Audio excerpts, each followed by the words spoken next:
ఏ యొక్క సోదరుడు B, B యొక్క కూతురు సి, సి యొక్క కుమారుడు డి, డి యొక్క సోదరి ఈ, సి యొక్క సోదరుడు ఎఫ్ అయినా ఈయనకు ఎఫ్ ఏమగును అంటాడు. పటం తయారు చేద్దాం. ఏ యొక్క సోదరుడు బి అన్నాడు. ఇదో ఏ యొక్క సోదరుడు బి, ఏకొక సోదరుడు ఉన్నాడట, వీడట, బి అట ప్లస్ ఏ యొక్క సోదరుడు బి అన్నాడు, సోదరుడు బి, బి సోదరుడు అయ్యాడు.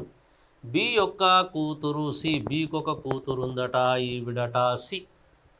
సి యొక్క కుమారుడు డి, సికి ఒక కుమారుడు ఉన్నాడు, కుమారుడు అంటే క్రింది తరం కాబట్టి డి.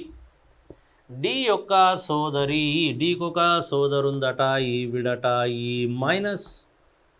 సి యొక్క సోదరుడు ఎఫ్, సికి ఒక సోదరుడు ఉన్నాడు, వీడట ఎఫ్ అట. Very nice. ఇంకేం అడిగాడు, ఇంకేమని ఇచ్చాడా, ఏం లేదు. ఒకసారి క్రాస్ చెక్ చేసుకుందాం. హౌ ఫార్ ద పటం కరెక్ట్ అనేది చెక్ చేద్దాం.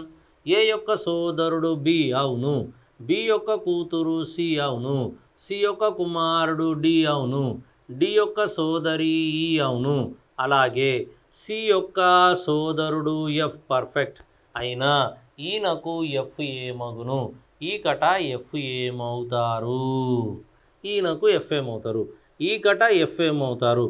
ఈ యొక్క తల్లి సి, ఈ డీలు ఇద్దరు ఒక తల్లి పిల్లలే, ఈ యొక్క తల్లి సి, సి యొక్క సోదరుడు ఎఫ్ కాబట్టి ఈయనకు ఎఫ్ ఏమవుతాడు, తల్లిగారి సోదరుడు.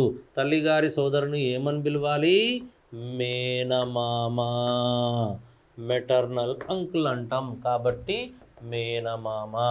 ఆన్సర్ ఈజ్ మేనమామ.